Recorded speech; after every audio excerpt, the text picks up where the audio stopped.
Hi guys, welcome back. And today we are going to be talking about another thing that you should avoid in your writing. Today's tip in particular is bad time management. Indeed. Yes. I'm Michael. And I'm Phil, and you're watching the IELTS Grind. Remember to like and subscribe.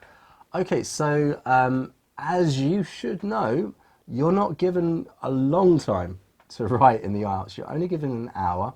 And 20 minutes of that should be for task 1 and 40 minutes for task 2. But in fact, that's wrong. If you were to do that, I think you'd come a cropper, basically. You wouldn't have enough time to do everything you needed to do. And why is that? Because there's a lot you need to do. Actual writing should only be, so for task 1, you probably only have 10 to 13 minutes to write. Task 2, you probably have 30 to 35 minutes to write, because there's other things you need to be doing to write a good essay. So before you start writing, it's really important, obviously, to read the question, to know what the task is. And then you should be writing a plan, at least planning in your head at the very least, I would say. You need to know what you're going to write. Yes. And then after that, you should be organizing things as well during your plan. What are you going to put in body 1? What are you going to put in body 2? What details are important in task 1? After that, then you can start writing. And you should write quickly. Luckily, though, if you have a good plan, writing should come easily. Yeah, definitely. And the worst thing you can do is have a good idea halfway through an essay or halfway through task 1, because it's going to make your writing just move in a wrong direction, and it won't kind of fit together well. And how do you fix that? Plan. Plan it, yeah. And by the way, one quick thing to help you with time management: when you're brainstorming ideas, when you're coming up with things to write about, should you be choosing the idea that is the most interesting and original, or should you be choosing the idea that is easiest to write?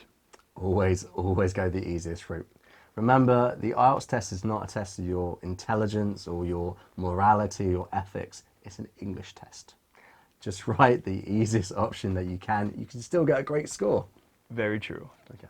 So after you have written what you want to write, you need to have enough time to proofread. This is guaranteed to stop you losing points, as we could say.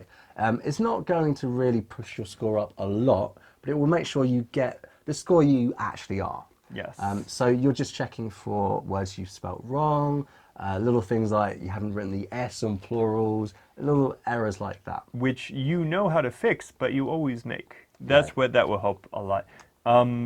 During that time, you should also be counting your verbs. Remember, every sentence should only have one verb. Every clause should only have one verb. Yeah. So there are a couple things you can do to make sure you improve your time management. And it varies based on how soon you have your test. If you have a lot of time before your test, what I recommend you do is you take your prompt, you have a timer, and you start timing yourself for 20 minutes for task 1, 40 minutes for task 2, and try to do all the steps we mentioned. Yeah. When you run out of time, then you switch to your second color. Now, if you have the test coming up soon, you should be doing what I tell my level 3 students to be doing, and that is set the timer, start doing all the steps, write your essay. If the timer runs out and you have not finished your essay, throw that paper away and start again. Yeah, so just to say that again, so when you're practicing, the reason you change the color is to see how much more you will write until you get to the end. So how much you're writing within at the time. And the reason why you throw it away is that's pretty much what you've done in the exam. If you can't finish in the time given, it's like you're throwing your paper away. It's harsh, but it's true. But the IELTS is a grind, right? It is a grind.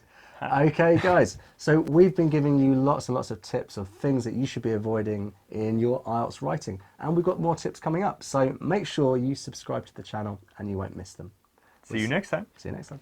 Peace. Okay.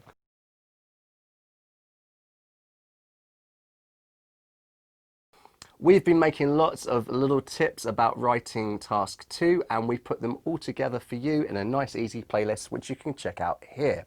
Also, so you're not missing out on some of the better tips we've done in longer videos, check out this playlist right there.